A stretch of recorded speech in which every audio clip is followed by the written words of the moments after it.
So, getting this started, how would you describe what exactly it is that you do? Where are these dialogues that we see on your channel, on seeing now, where do they really all come from for you? Great question. I don't know where they all come from. What I do, I can discuss at one level of understanding, but really, I would suggest that at the higher level of self, the two levels of self being the corporeal, empirical self, the thing in the mirror, I can give you a blow by blow account of what I think I am and how I got here, and we can perhaps tease that out during the hour.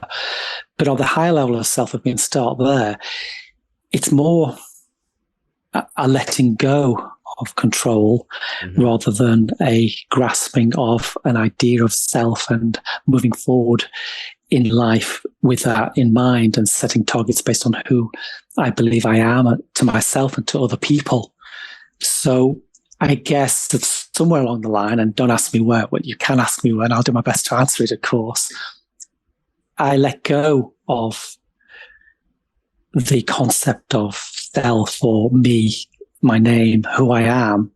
And I sometimes phrase it as I stepped aside because I was getting in the way of life. Hmm. And once that happened, I found myself in like free fall, Uh, which is where I am now, which is where we all live, of course. We yeah. really don't know what's coming next. We don't know what we're going to say next. So we really don't know what we're going to do next. And it seems to be that we create the story of us after the event. So things happen and then we say, I did that.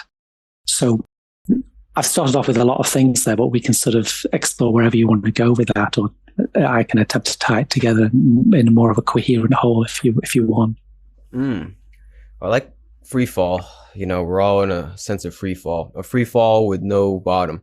So, we never quite reach the where we're falling to per se. So I like that. Yeah, I don't know. Like you said, would you be able to tie all that in somehow into some kind of coherence? Is into how do I put this? Um, why it is, or where do these dialogues come from in this free fall? You say that you lost your sense of self. Well, you still go by the name of Colin McMorran.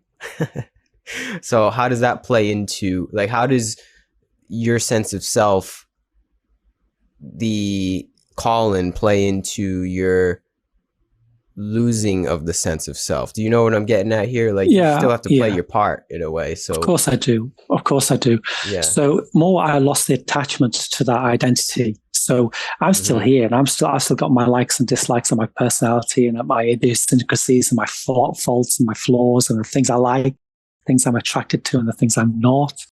And so that seems to guide what I do. And I can go into more about how that happens and what I do. But again, I will keep coming back to the fact that whatever is happening despite me rather than because of me. I Okay. gotcha. Yeah, that's the Right. big difference. Mm. Yeah.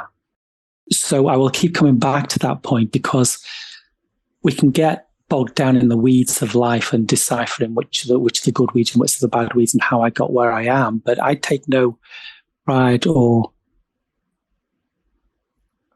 responsibility for where I am now. Hmm. And that's a double-edged sword because, of course, I'm here in this moment taking this interview.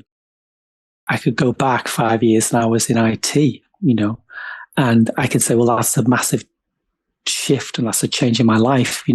Most of my life I ended living through computer programming, systems development, call center management in an environment that was a structured hierarchical environment in a university system.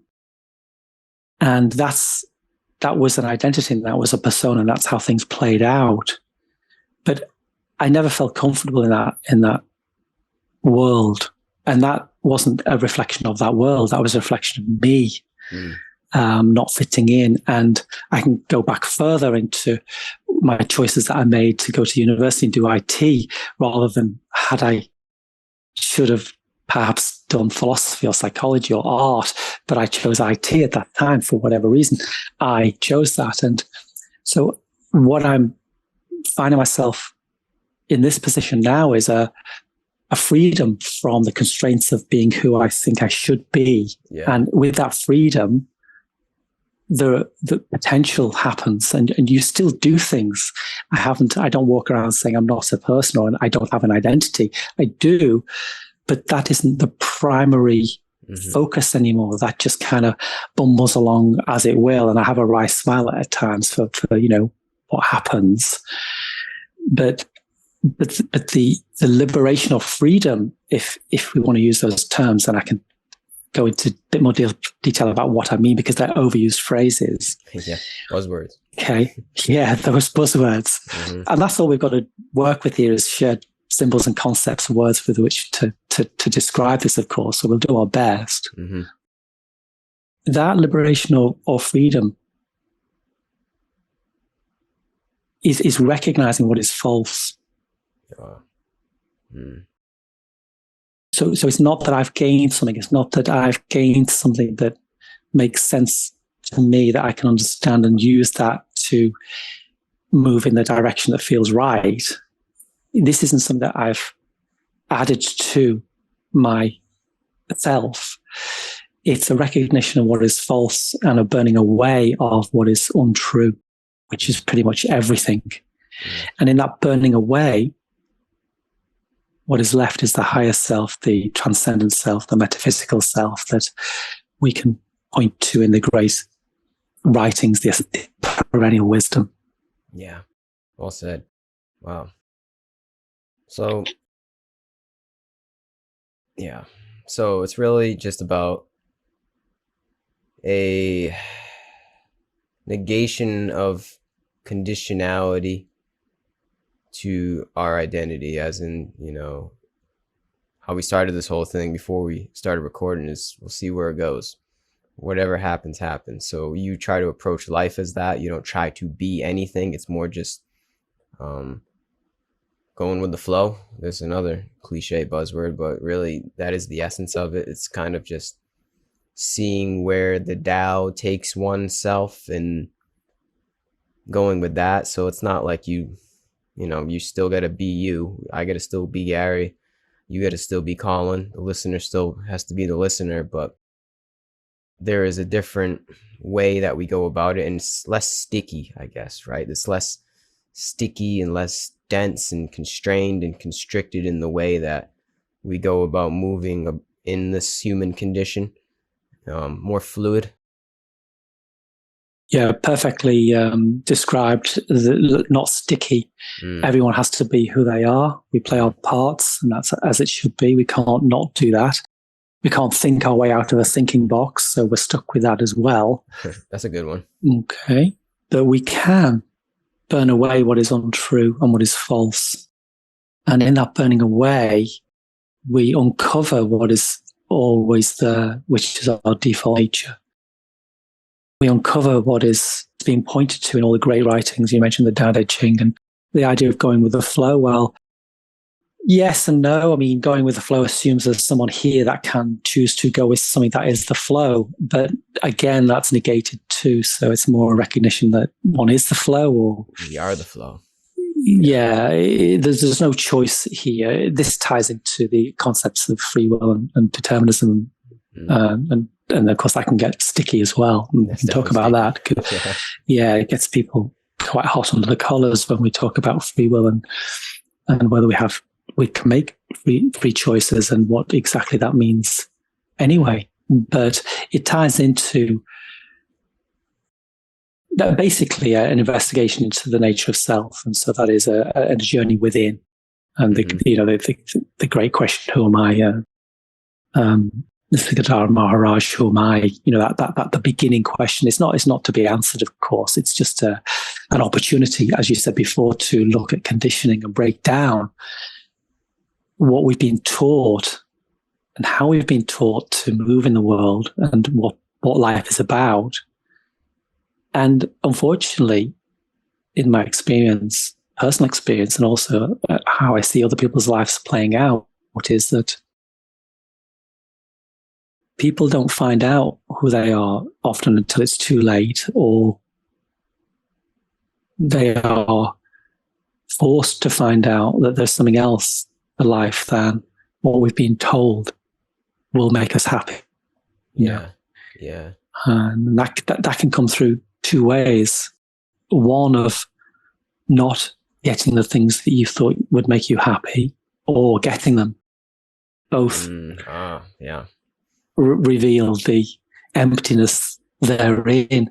And of course, also through loss, people, sometimes reassess their lives when it's turned upside down due to loss in all its forms, loss of a loved one, loss of a career, loss of an opportunity, loss of relationship. So this is the path that people follow, but in life, and life is there to perhaps reflect back a greater truth, and it can be hard to recognize that if all you've got as a rudder is what you've been taught, it's going to make you happy, or what you've been taught about what it is to be an individual or a person. Mm-hmm. Hard but necessary. And sometimes the only way, like you said. I mean, do you have any specific recommended modalities to be able to find this liberation, this sense of higher self? I guess a better question is, where do we start? There's a lot of traps, but I mean, how do we not get trapped? Well, I mean, you can start by recognizing you're not what you think. Literally, you're not what you think, and also in the general sense of that statement. You're not what you think. Mm-hmm. You're not what you believe. So you're not your thoughts. You're not your beliefs. So this is the burning away method. It's a method that's been tested and tried out for millennium. Of course, it's the via negativa method of negation, objective negation of self. And so it basically says what you are not. So the 5 aggregates, the khandhas, you're not your form or your body. You're not your feelings. You're not your perceptions. You're not your thoughts. And you're not your consciousness. These are the 5 aggregates in the Buddhist traditional, early, original Buddhism, that make up the individual, the idea of self, the idea I have of me, myself. And so the most repeated phrase in ancient Buddhist text is, the soul is not the body. The soul is not the body. Yeah. I've actually never heard that from Buddhist texts. I feel as though they don't use much the soul. Like, what is the Pali term for soul? Do you know? The translation of that in Pali would be Isakaya Namisata. Isakaya Namisata. The body is not the soul. So that's from the 5.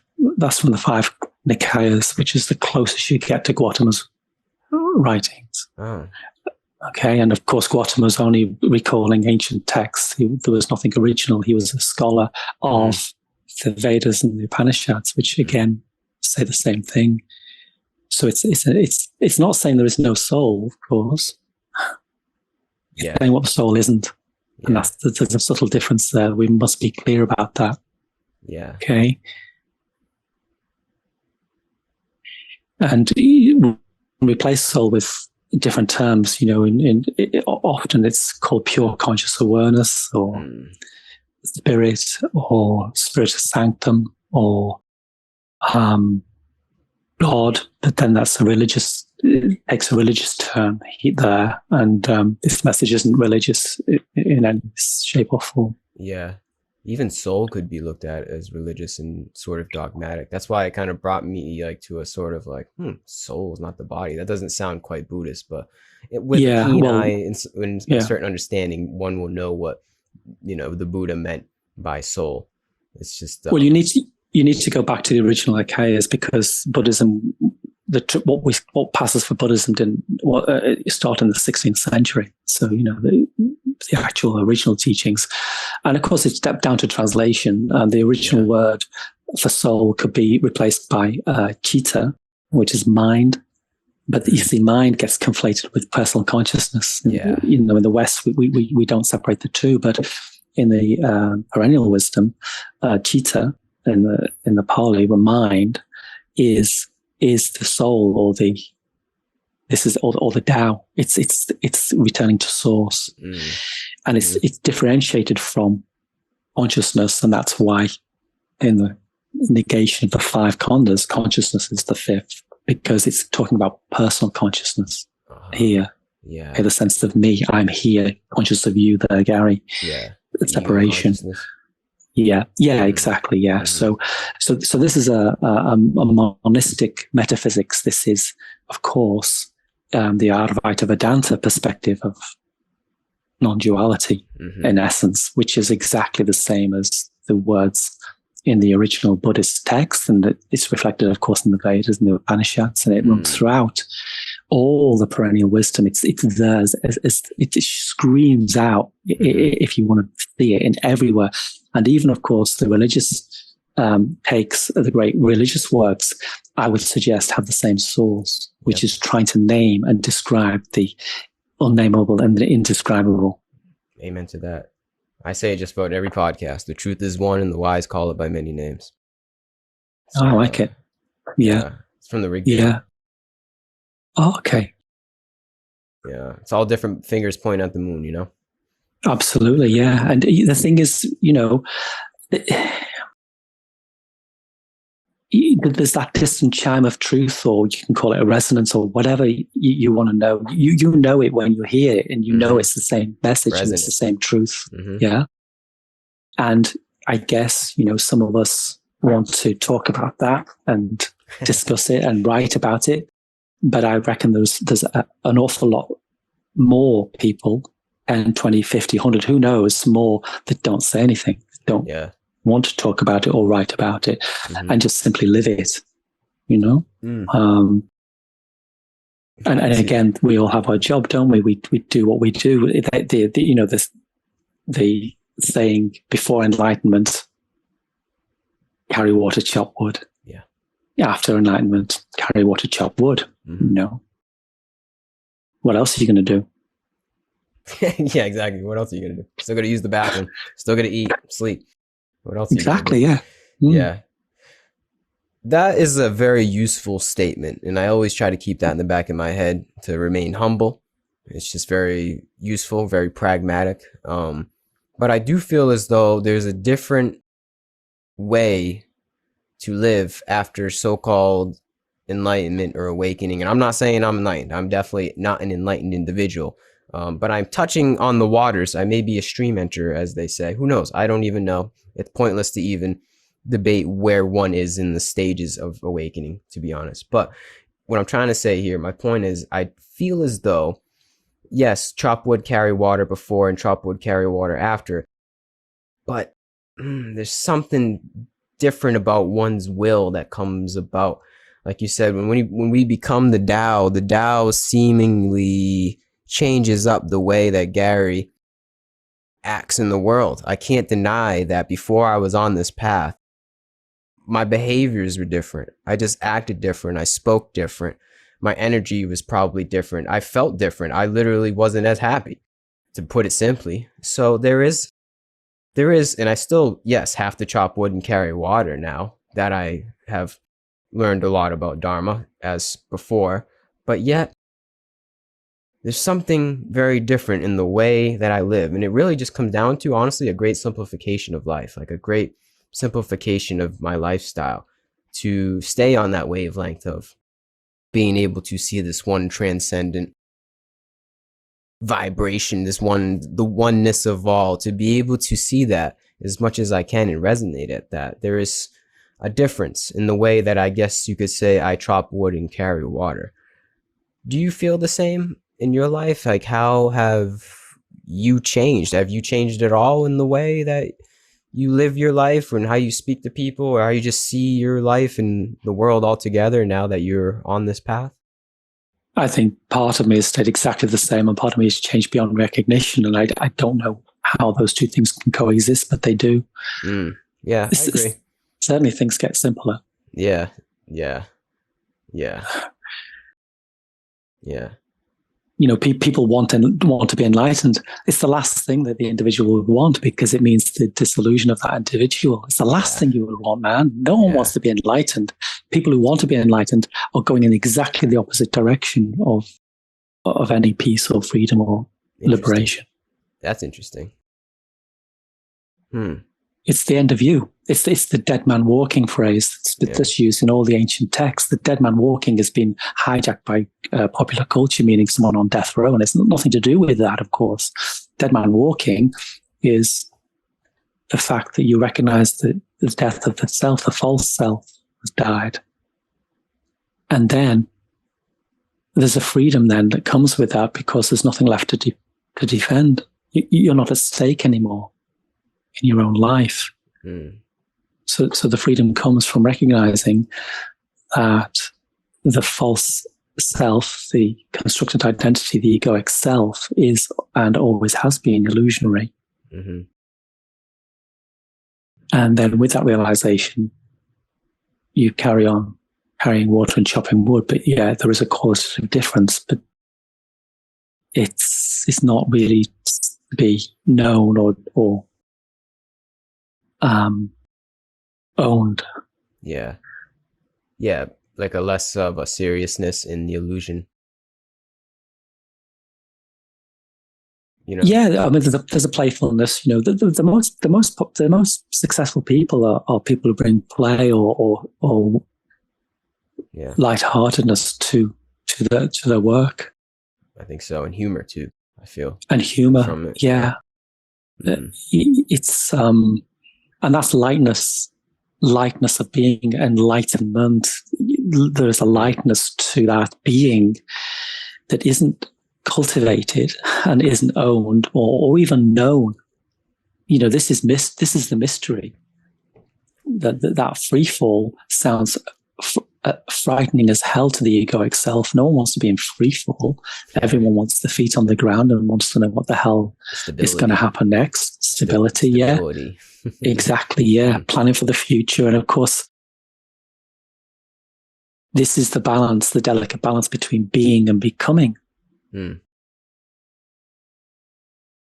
So often people put the cart before the horse. They are outcome driven. They find themselves by outcome, and so they set a goal and a target. It's all well and good. We can talk about the efficacy of having goals and targets in a minute. But so they set a goal and target, but they become a measure of the success or failure of that goal. And so they're living in the future and not living in an illusion. And often with a big healthy dollop of the past, which is, failure or guilt or regret, whatever. And of course, they do that, live in these two imaginary worlds, missing the present moment. And they can do that for their whole life, waiting. How long are you going to wait? Are you going to wait till the end? Or are you going to wake up to actually, this is it. Everything is exactly as it should be. I mean, everything is exactly as it should be. Now, here. And then, with that acceptance, and that's true acceptance, the fear is removed or certainly reduces to begin with. And you still act in the world. You can't not do anything. Not doing something is doing something. Yeah. And then you move forwards in harmony in that now. And things get simpler and things seem to happen, come to you. So it's psychologically healthy for one to have a goal and an aim in life. We're all in this place and perhaps want to get to a better place. We're forward-looking creatures. We need to move in a direction that is good for our psychological health and well-being. But by the same token, this is the balance now between being and becoming. We have to have that balance so that we're not focused on outcome. Yeah. We're actually present in the moment. And that works in every environment. It works in an interview environment, situation like this, yes. But it works in life generally. And people put the cart before the horse, and they're defined by outcome. And what happens is either they achieve that goal, which is a momentary high, and then drop off the cliff but it hasn't changed a damn thing. Yeah. So what do you do? Set your target for the next goal, or they don't achieve it, and then they haven't fulfilled what they expected of themselves, and that's suffering as well. Yes. So you can't win in that. You can't win finding peace in the external manifestations. It has to be a journey within. Yes. Yeah. It's a lose-lose game if you're playing for the outcome. Yeah. Yes. Yeah. Yeah. And I like to think the outcome, there's always an outcome to our actions, right? The outcome, ironically, is better when you're not playing for the outcome. There's always going to be fruits of our labor. So, I mean, the thing is just don't do it for the fruits. The fruits will come and go. The key is to just not do it for the fruits. That's pretty much the premise of the Bhagavad Gita. We don't work for our fruits. We just exist. And then, like I said, the fruits will come and go. It's just a matter of not having desire or aversion to said fruit or said whatever happens or doesn't happen to us. It's not about that. It's about the here and now. We've all heard this before, but it's really true. It's really true. Once one does live on that wavelength, the proof is in the pudding and one can see it. It's powerful stuff, man. Yeah. It certainly is, and that's the perennial wisdom, and that is where we try to we strive for that wisdom, and that wisdom isn't knowledge. It's not that. It's embracing that mystery, and it's the balance between being present moment, living in the present moment, and becoming, which is your future self. And you beautifully summarized the Bhagavad Gita's core message there about action, make your actions holy. And now holy, of course, has religious connotations, but it just means of pure of heart or right action. Where are you going to find that? You're not going to find it in following a set of guidelines. You're not going to find it externally. You're going to find it by recognizing your true nature, which is burning away what is false.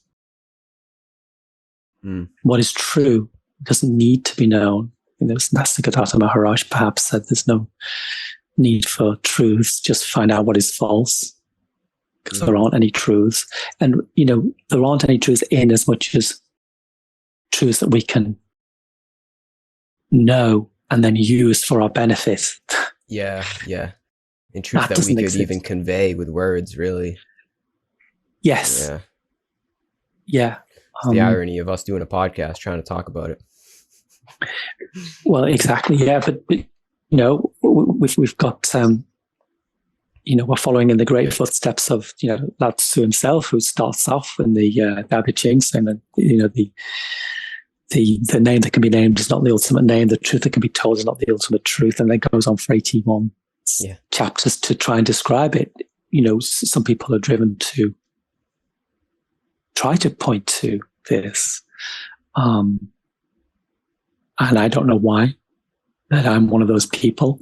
I suppose, coming back down to your original question, was circling back around now because I didn't really answer it, getting back into the weeds of the situation. I've always been interested in finding out what's going on, and I've always been at odds, I felt, with people around me because no one was asking these questions. Certainly when I was a youth, I went asking about existential problems of life and death. And I went through all the Western philosophies, trying to find a truth that I could own. And that took me on a path, from early Greek, Plato particularly, right the way through Western philosophy to the existentialists as well. And they all have something to say, but I couldn't. I was looking for something that made sense to me. Mm-hmm. And it was a lonely journey back then, before the internet. Yeah. Mm.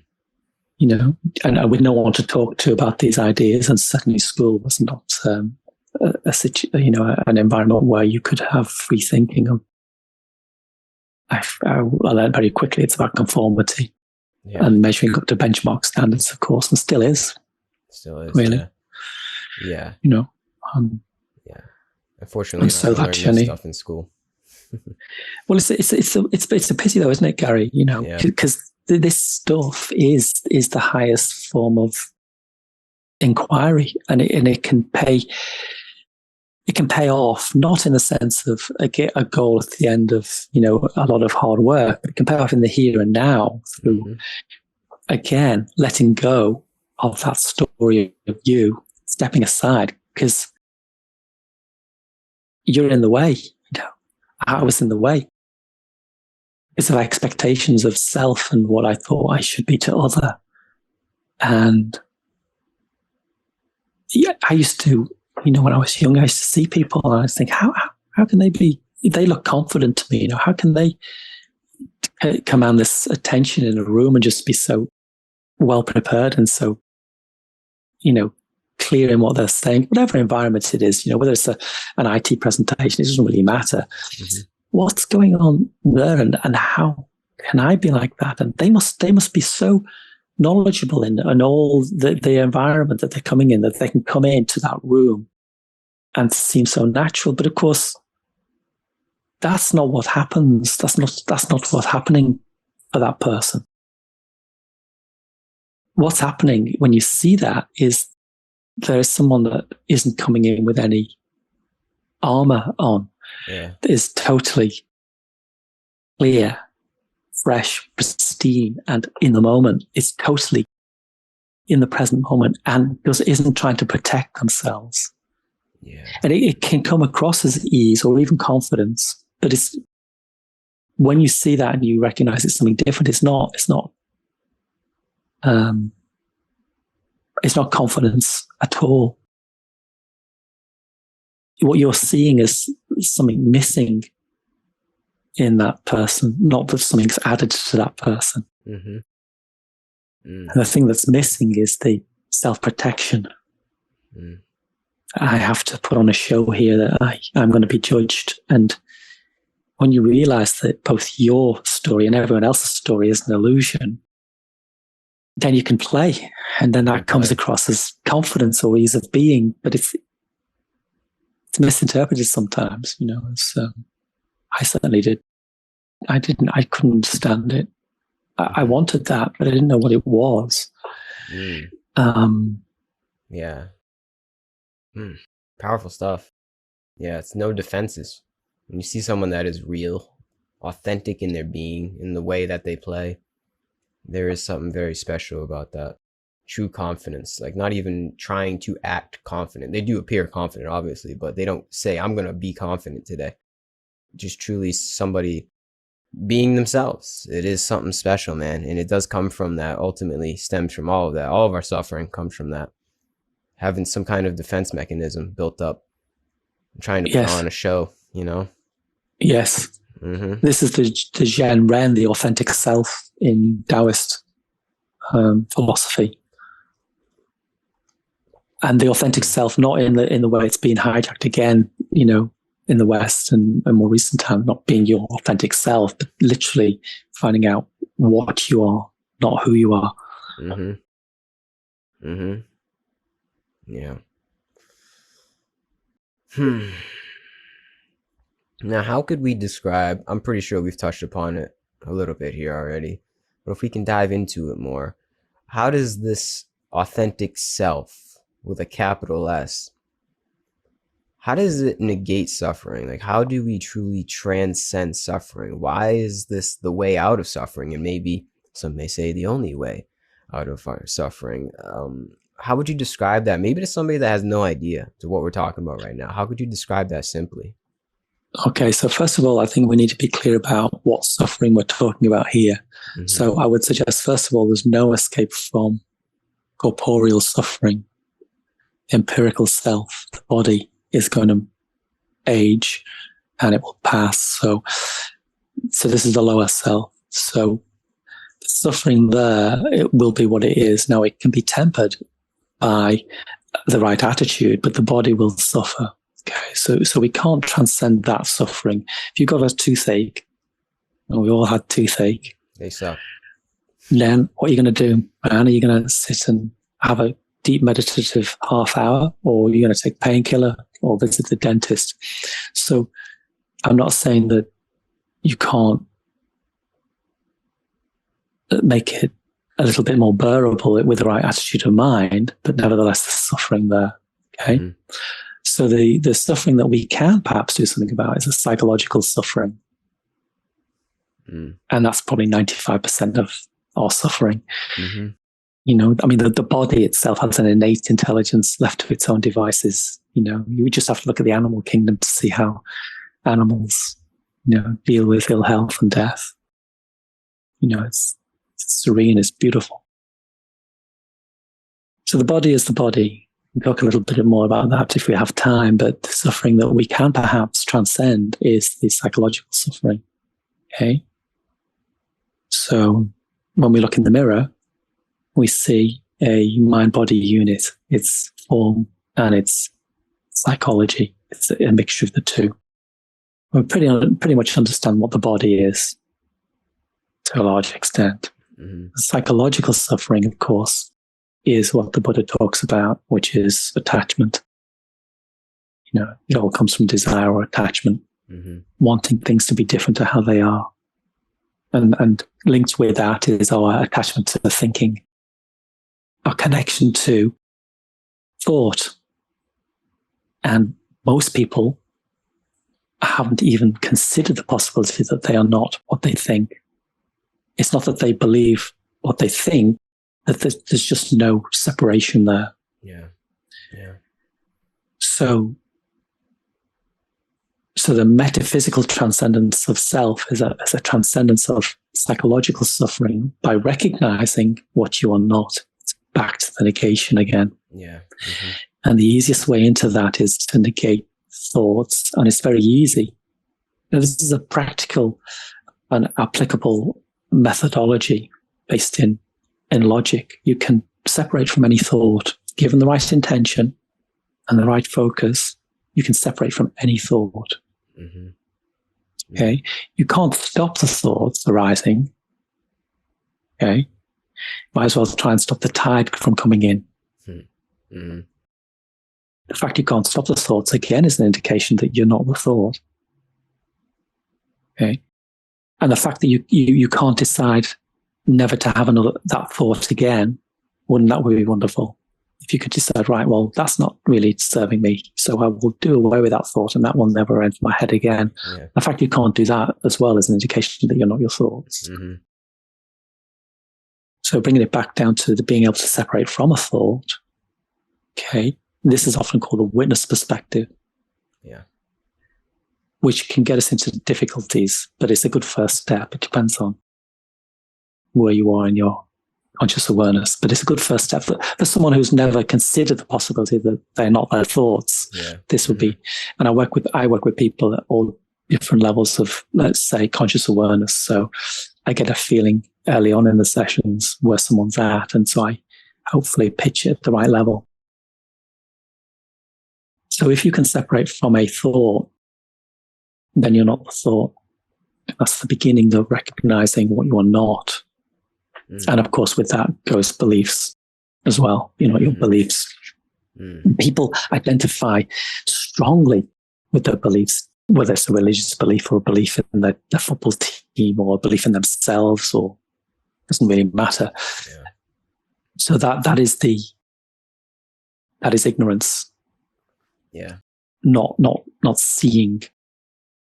You're identifying self-worth. There is no self. You're misidentifying self as thoughts or beliefs. Mm-hmm. So that's the psychological suffering, and we can do a lot to transcend that in this mind-body unit and the time we've got here. Just by simply noticing. Yeah, noticing. It can take intent, it can take concentration, and it can take effort as well. Mm-hmm. Because what you're doing is you're working against a lifetime of conditioning. Yeah. You didn't stand a chance, man. I mean, 0 to 7. The key is, what chance have you got of not being unenlightened? Because perhaps we're born enlightened, we become unenlightened as we grow up. Yeah. Maybe. Yeah. You haven't got a chance. Mm. And so you're working then against a lifetime of conditioning. And if that weren't bad enough, there's something called the subconscious. Mm-hmm. Mm-hmm. So that's the play. Yeah. We can talk about that again. I don't know how much time we've got, but that could be a whole separate hour on the subconscious. But yeah. Yeah. So pretty much a lot of conditioning in the subconscious through our society, maybe literally in our DNA, but we're working against a lot for sure. A very giant facade of identity that is prevalent in the way that we live for sure. But it is quite simple, touching upon the simplicity of it. It is quite simple to see a little bit beyond that. I don't even know if beyond is the right word to use. It's just what came to mind. It is quite simple to be able to see what we're not. I always recommend meditation in this, if anyone's wondering where to start. Find a qualified guided meditation teacher, somebody you resonate with online, and go with that. Learn how to meditate, because I do believe it is a certain skill. So I recommend just meditate, man, because that's what meditation is, right? It's being able to notice. It's being able to concentrate and just see the coming and going of the thoughts. As Ramana Maharshi says, let what comes come, let what goes go, and see what remains. Simple as that. So if we can practice that with earnest repeatability in that, almost as a sort of ritual, I do feel it becomes easier in that repeatability to see what we're not on a day-to-day basis, because the conditioning doesn't stop. That's the thing. It's like every single day, it's getting more and more intense. It's getting easier and easier to be conditioned into this state of illusion, essentially. So I do feel as though it's also important to do it with a sense of habit to that, which I think you did mention. But yeah, would you agree? Would you say just like a simple meditation practice is very important to be able to see what we're talking about here? I think it's important. The point you make there is it's got to be perhaps the right intention and focus involved. It's not. Meditation is one of those phrases that's overused, and it means different things to different people. Yeah. And it's been again diluted in the West. True meditation is focus and concentration to a point. It's not just letting go and emptying the mind. There's no such thing as an empty mind, of course. And who wants to just be swimming in bliss and peace and serenity for the rest of their lives? You can do that if you just get drunk and watch football all day. People do that. That's not what we're after here. We want to find out what ultimate truth is, and that takes effort and it takes intention. And so meditation, if it is purposeful and focused, as you suggested, and I often talk to people more about contemplation, but it's just a word choice where you can contemplate at any point just for a minute. You don't have to set time aside, but things work differently for different people. But yes, it's the intention and focus to actually find out what's going on.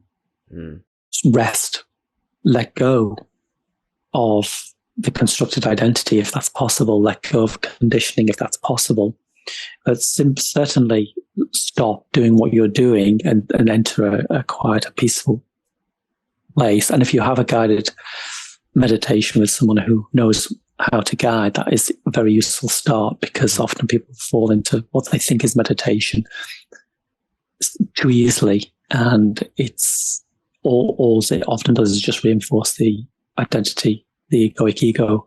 Like I've had my hours charge of meditation, so now I'm going to be better today for that. Yeah.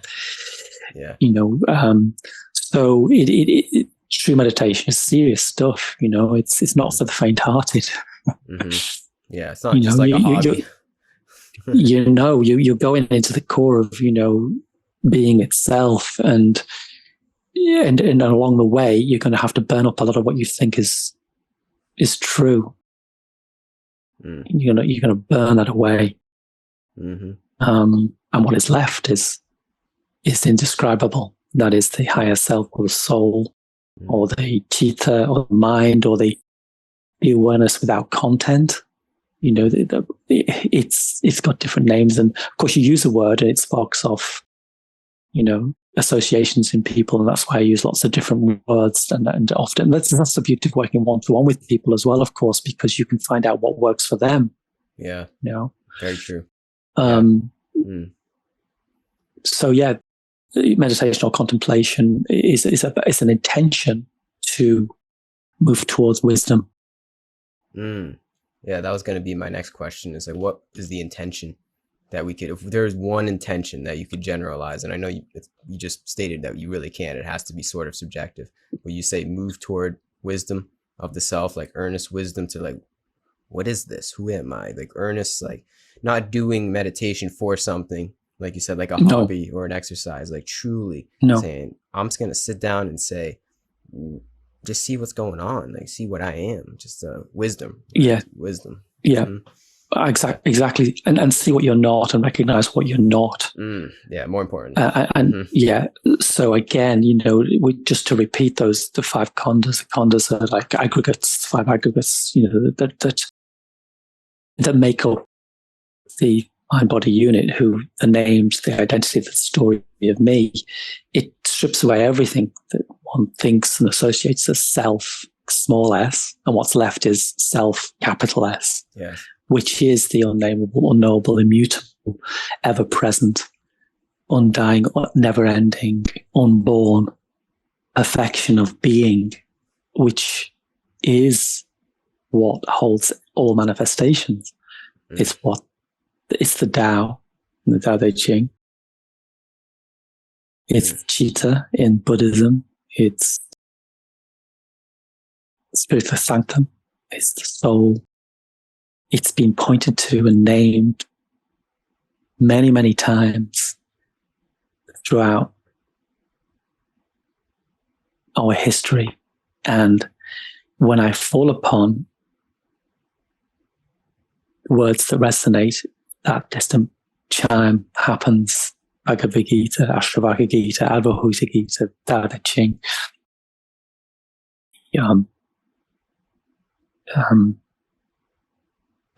Plato's works. Plato's saying the same thing in Plotinus that follow Plato. Neo-Platonism, 200 years CE. Plotinus was saying the same thing, higher and lower self. There's always those 2 selves. The corporeal, empirical mind-body unit, the thing in the mirror. And then what is animating that? Even a child knows that a glove puppet has a hand in it. Okay? Yeah. The truth is one. And the wise called many names. And that's why what settled it for me was when I stopped investigating. Well, I didn't stop investigating, but I moved my focus of attention from Western philosophy and psychology, which were my passions, to Eastern philosophy. And the one that started to really ring true was Advaita Vedanta, which is now, very well, I say popular, it depends which circles you move in, but non-duality, and everything around that is being talked about in different areas by a lot of contemporary speakers who are doing their own interpretation of what they've read, what they've learned, as I am, of course, which is based on that perennial wisdom that seems to be that seam of that thread of gold that links all these great words and works and people as well that have walked and talked and tried to explain or point to this mystery. The thread of gold. It's a good book title. The thread of gold. Yeah, well, maybe that'll be my third book. I'm working on my second book at the moment, but maybe, who knows? Something like that. The thread of gold. So I don't know. Just throwing it out there. Yeah, it's good stuff. I do feel the same way when I started to explore Eastern philosophy. There's something more resonant than Western. But the funny thing is once you go back into Western, with that Eastern mindset, you could see that thread even easier in the Western and see how they all relate, in the different terminology. Exactly. Exactly. Yeah. I mean, this is the idea of you have to leave home to go and explore. This is the going out and coming back, the Tao Te Ching. You have to leave. The pilgrimage. To then return. To realize it was always here. That you have to leave to find out and see things anew. It's from that different perspective.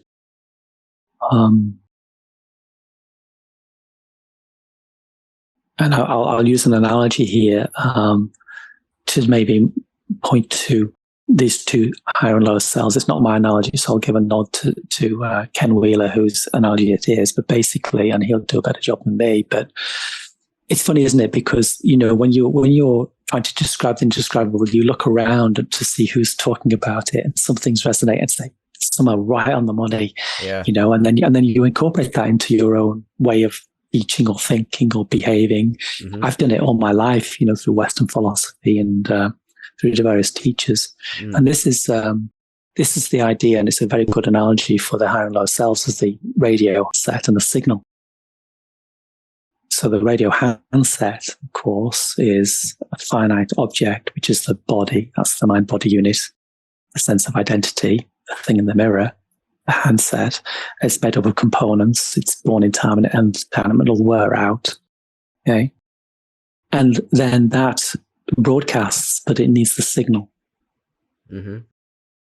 So the signal here is the soul, or the spirit, or Jita, the mind, Tao.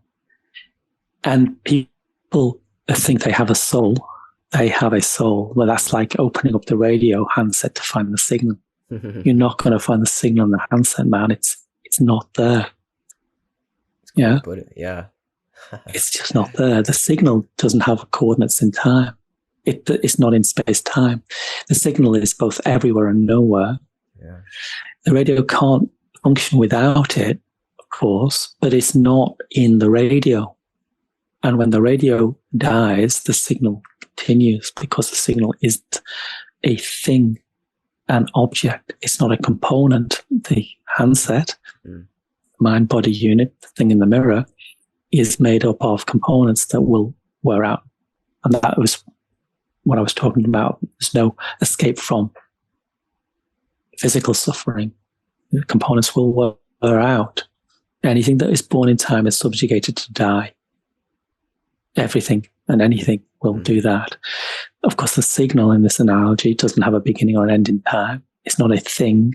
It's not part of the components of the handset. Okay, the handset is structured in a way that can take the analog and digital conversion. It has a battery, a speaker, it has a housing, it has components, a transistor, it's got a radio, it's got a tuner. So it can modulate the frequency and become a broadcast. So in this sense, the analogy is your voice. Yeah. Your personal consciousness is the broadcast.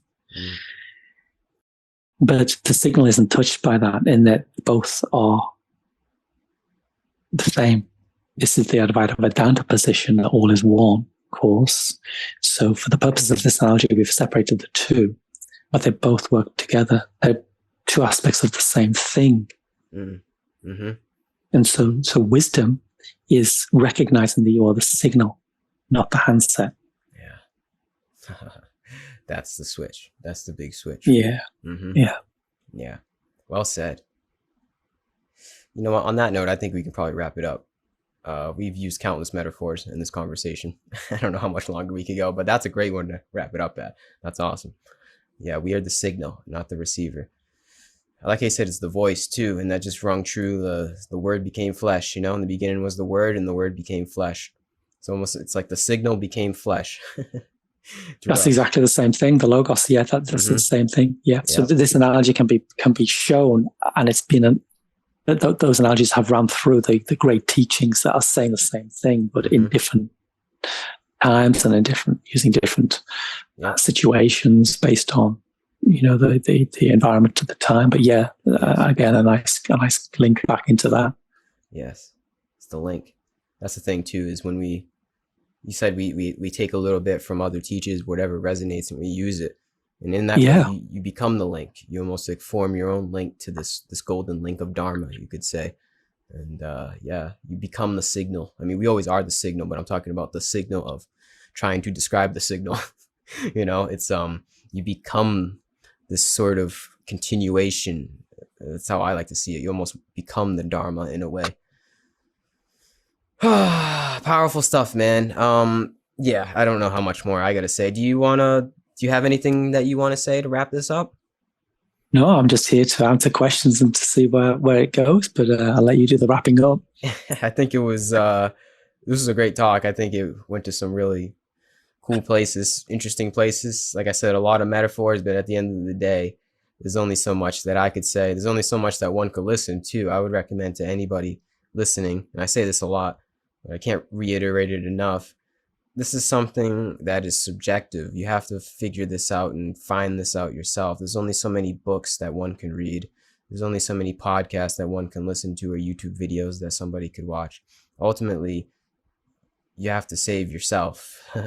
Ultimately, nobody else is going to walk the path for you. So at the end of the day, if there's one message that I could convey, it's that you don't need me. You don't need anybody. You just need to do this and go within yourself. Simple as that. But guidance does help. Guidance, and luckily we do live in a time where there is wonderful guidance of people like you out there that can guide people back to themselves, So moral of the story, it is all about us going within. You truly don't need anybody else, but guidance, true, real guidance is very helpful. So it's good to find the balance between the two, guiding, but make sure that guiding is not another idol or totem. The true idol and the totem is within your heart. Always come back home right here. That's all I got to say. Thank you very much, Colin. I think this was a wonderful, wonderful talk. You're a wise one. There's something about the resonance of your voice that is very calming. I felt as though this was a meditation for me this whole hour. You have a very calming voice. So keep doing your thing. And I wish you all the best, man. I really do. I wish you all the best. And thank you. Truly. Thank you for coming. Well, thank you, Gary. Thanks for the opportunity. And you keep doing what you're doing too, on your side of things. It's a great podcast you've got. You take care, fella. Thank you. And peace and love to everybody that listened this long. Thank you.